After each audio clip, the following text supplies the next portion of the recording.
Ini merupakan video bagaimana cara agresi militer Belanda I mengobrak-abrik pertahanan para pejuang di Malang Raya.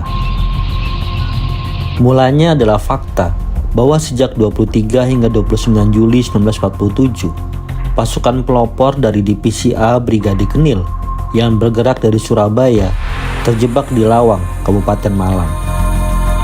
Para pejuang Republik Indonesia terdiri dari Tentara Republik Indonesia, Tentara Republik Indonesia Pelajar, dan gerilyawan rakyat kota, serta sejumlah laskar rakyat dengan gigih menggempur mereka.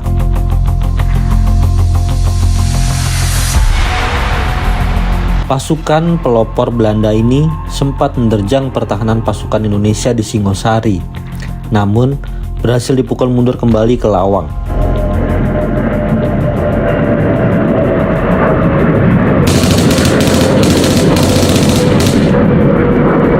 Selain itu, kesatuan-kesatuan pejuang juga melakukan penebangan pohon-pohon besar di sepanjang jalan masuk kota Malang, terutama di jalan antara Singosari Malang. Aksi ini untuk menghambat laju gerak tentara Belanda.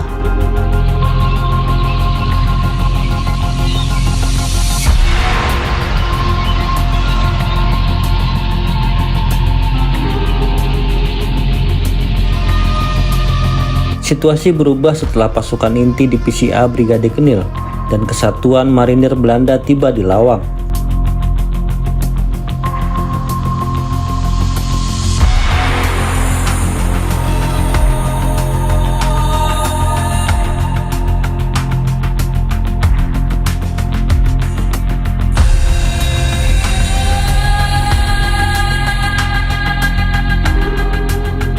Belanda melakukan serangan udara besar-besaran ke kota Malang. Sementara itu, pasukan Belanda dipecah dua untuk mengepung kota Malang.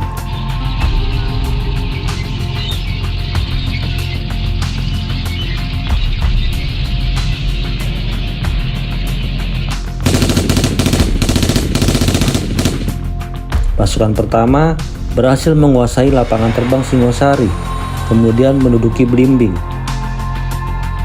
Pasukan kedua melintasi celah Cangar, lembah antara Gunung Anjasmoro dan Arjuno, dan menduduki Batu.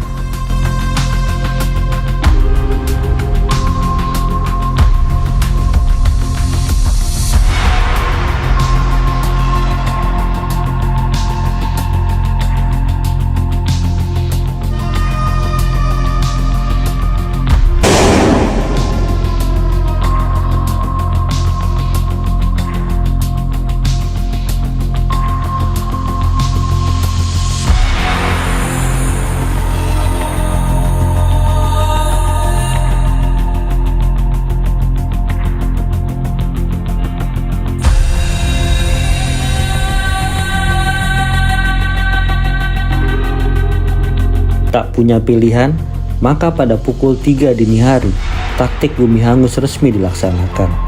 Kelak, taktik ini diperkirakan menghancurkan sekitar 1000 gedung dan bangunan di Malang. Mulai dari kantor telepon, bank, perusahaan listrik dan stasiun yang dibakar setelah peralatan yang vital dipindahkan ke Gebruk Sumber Pucung. Balai Kota Malang, gedung sekolah di Taman JP Sun, gedung Korkodia juga dibakar. Begitu pula dengan penjara Lowokwaru dan daerah Blimbing yang merupakan jalur akses masuk ke kota Malang, turut dibumi hanguskan.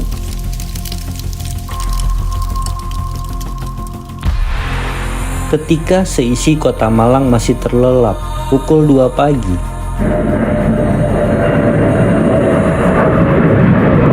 Belanda melakukan serangan udara besar-besaran. Alhasil, kota Malang yang sudah hancur akibat taktik bumi hangus makin porak-poranda.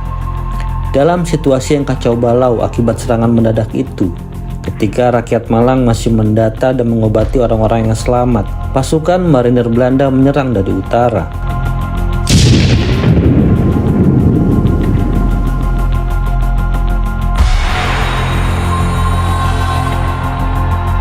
Disusul dengan pasukan kedua yang bertolak dari Batu.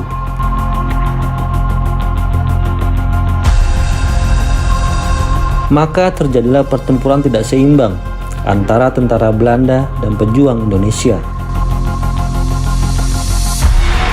Dengan segenap keterbatasan, pejuang rakyat Malang hanya menahan gerakan pasukan Belanda agar tidak makin masuk ke kota.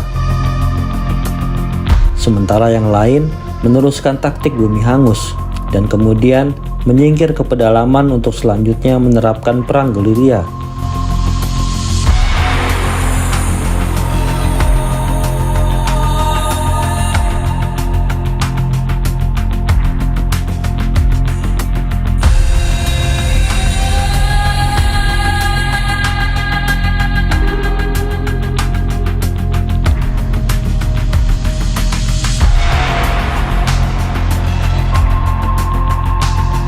Sementara pemerintah daerah Malang mengungsi ke Turen, sebuah kawedanan di Malang Selatan.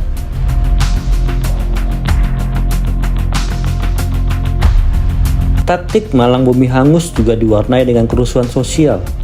Mulanya adalah situasi kota yang kacau balau dan panik akibat agresi militer Belanda I. Segenap aktivitas kota terhenti.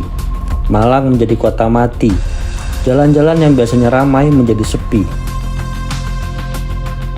Distribusi kebutuhan pokok tersendat-sendat. Bahan pangan sulit didapat. Pertokoan di Pecinan tidak ada yang buka. Beberapa toko juga mengalami kerusakan. Rumah-rumah ditinggalkan oleh pemiliknya yang pergi mengungsi.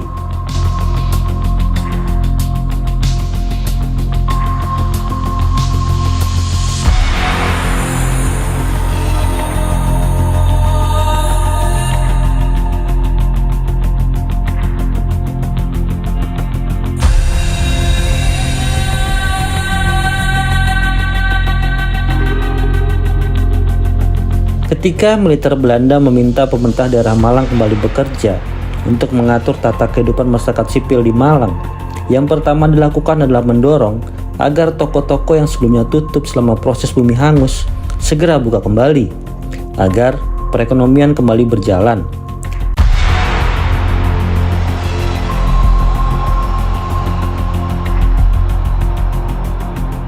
Mereka juga berikhtiar meredam persinggungan antar penduduk kota. Namun sejarah mencatat, kerusuhan tidak bisa dicegah. Ujuk-ujuk, meledaklah gerakan spontanitas oleh orang-orang yang tidak bertanggung jawab. Mereka melakukan penjarahan, penculikan, bahkan sampai pembunuhan kalangan Tionghoa.